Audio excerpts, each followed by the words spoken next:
Hi, welcome to VNN.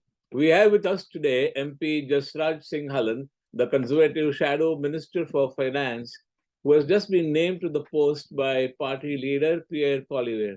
Congratulations and thanks for taking the time out to speak with us, MP Hallan. Balaji, thank you again for having me on your show. And first and foremost, let me just say how grateful I am to the great people of Calgary Forest Lawn for electing me, and to our leader, the Pierre Poilievre, for putting this trust in me with such a big and important file. And I'm looking forward to working with him and the rest of our team to help tackle just inflation. Yeah, one of the biggest portfolios.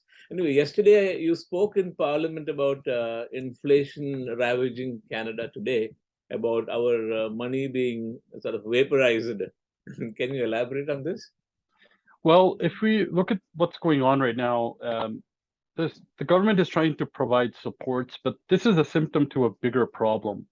And the supports that they are trying to put out, which, the GST we agree with, any type of support is being vaporized by inflation, or what we call just inflation. Um, the offset is just not there. And the reality is that the government wants to impose more taxes. So January the 1st, they're going to have increase in payroll taxes. And April the 1st, they're also going to be tripling their carbon tax. And so any type of support is just going to be vaporized. We know the cost of living right now is extremely high, and it's harder for people to afford homes. It's also people to put gas in their car. It's a lot harder. And these are the problems that the government has created by printing so much money and not reeling in back on the things that they should have, which is, the spending that they did that was not controlled. An example of that is the unscientific ArriveCan app that they spent $54 million on. It was an app that could have been made within six figures, but they decided to give it to maybe insiders, or that's still going to unravel itself. But it just goes to show how much wasteful spending that this government is. And who does it affect? It affects everyday hardworking Canadians and newcomers. We see day by day homeless shelters and food banks. The usage has gone up. It's tripled in some cases. This is a very, very concerning fact. A lot of newcomers don't want to stay in in Canada anymore. They're looking to move out because they just can't afford to live here anymore.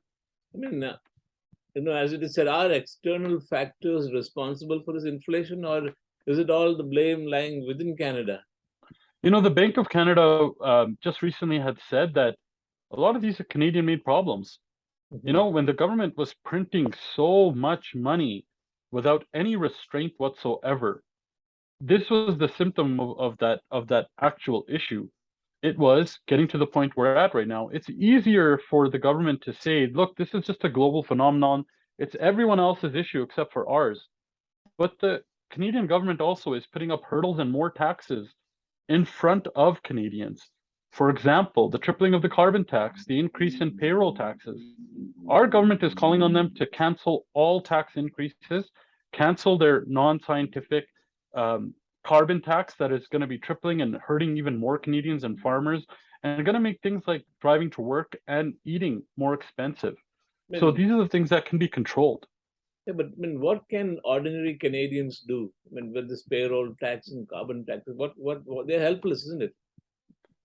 Listen, the Canadians have the Conservative Party with Pierre Poilievre as their leader, as someone that they can always count on to stand up for them. We can work together to continue to put pressure on this costly coalition of the NDP and the Liberal government. So we are going to keep on putting pressure on for Canadians. We will not stop, and we will continue to be the voice of Canadians. What is the conservative plan and your specific plans now to control inflation, to bring some, sanity to the economy?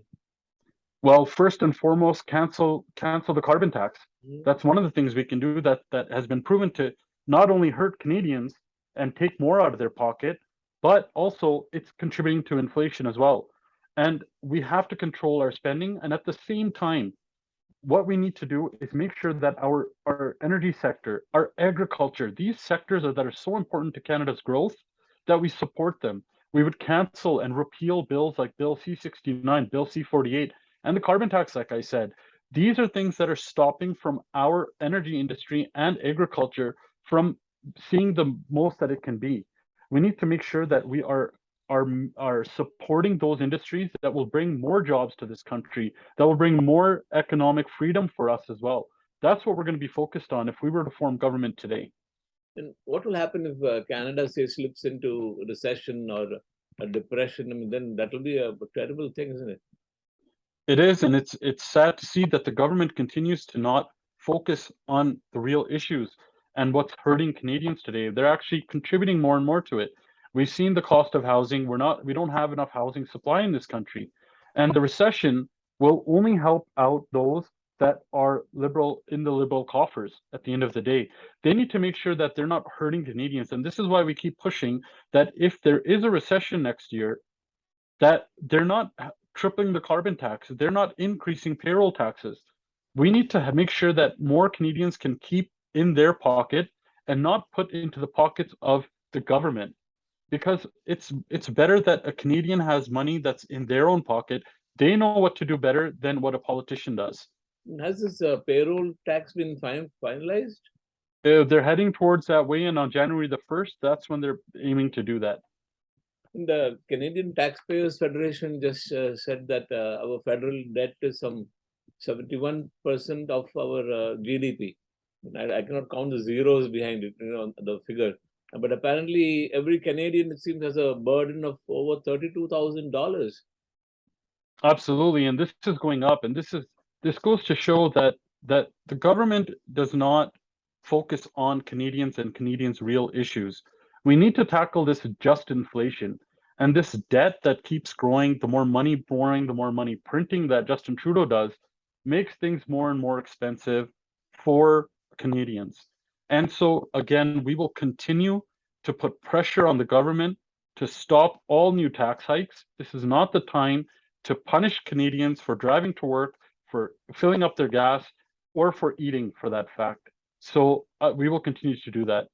But you see, balancing the budget to cut out this deficit, that's very difficult because government spending will have to be high, isn't it, to keep up with infrastructure spending, other costs.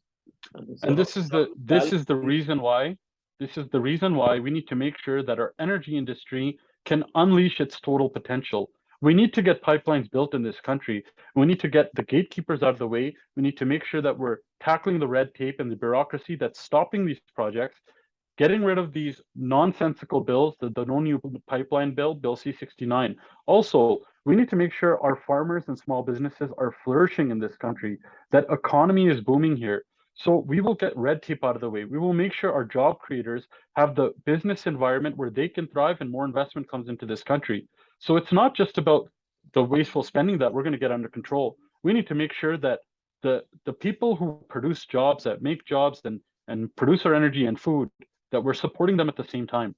And who are these gatekeepers? I mean, who's stopping this? Who are stopping these pipelines? Well, Justin Trudeau is a gatekeeper. Vested interests behind it. I mean, of some native, the indigenous communities. I mean, who's behind this thing? Well, Justin Trudeau is a gatekeeper, plain and simple. By putting up a bill like Bill C-69, a No New Pipeline Bill, he has become a gatekeeper to our energy industry. By canceling projects, he has become a gatekeeper. So tripling the carbon tax, he's gatekeeping from Canadians keeping more money in their pocket. He wants to have government coffers full, not Canadians' pockets. So this is just one clear example of who is a gatekeeper.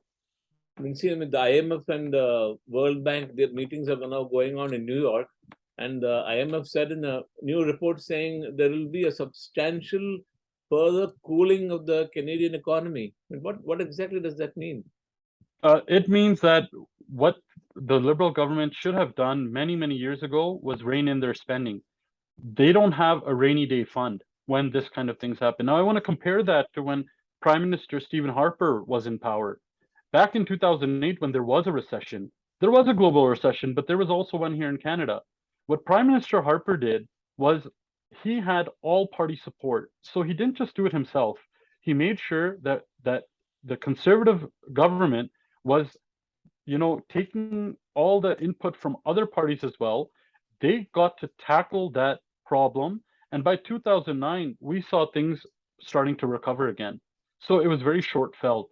But under this Liberal government, since 2015, people truly haven't recovered from from the recession that took place from the fall in oil prices. And so again, by not supporting Canadians and throwing up more hurdles and taxing them more, this is going to drive them deeper and deeper into insolvency. Today, there are more Canadians that are $200 away from insolvency than ever before in Canada's history. This is the carbon tax a done thing. I mean, it is finally, it'll come now. Huh? The carbon tax under the government, when Justin Trudeau was running for prime minister, promised that it would not go over $50 a ton. And now they're about to triple it and get up to $170 a ton. So not only did they break their promises, but they're also breaking the backs of Canadians because they are crippling them and taking more money out of their pocket for doing the simple thing of driving their kids to school, to sports, or going to work. These are the things that they're harming Canadians on. So the carbon tax, and if we look at, they're saying that the carbon tax should help the environment, but year over year, our emissions keep going up, and they've never met an emissions reduction target to date.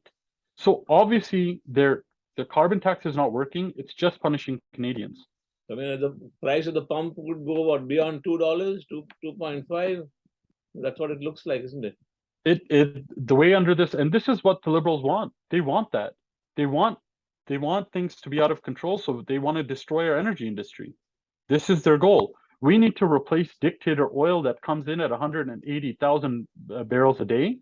We need to make sure that we're replacing that with clean, responsible Canadian energy so we can keep jobs here in Canada and give the world clean, responsible oil and other energy. But is it part of, say, larger plan to push people to buy electric cars and abandon this gas cars? Look, the thing is, this is not the time to push Canadians to do anything ideologically. Canadians are suffering today. We need to really recognize that it's concerning that more and more Canadians are going into food banks and homeless shelters because they cannot afford the cost of living today under this Liberal government. But we need to make sure that we're supporting Canadians in this time and not pushing ideology that they can't afford. What's next on your agenda in Parliament, MP Hallan? We're going to continue to push the government. We're going to make sure that we get the answers.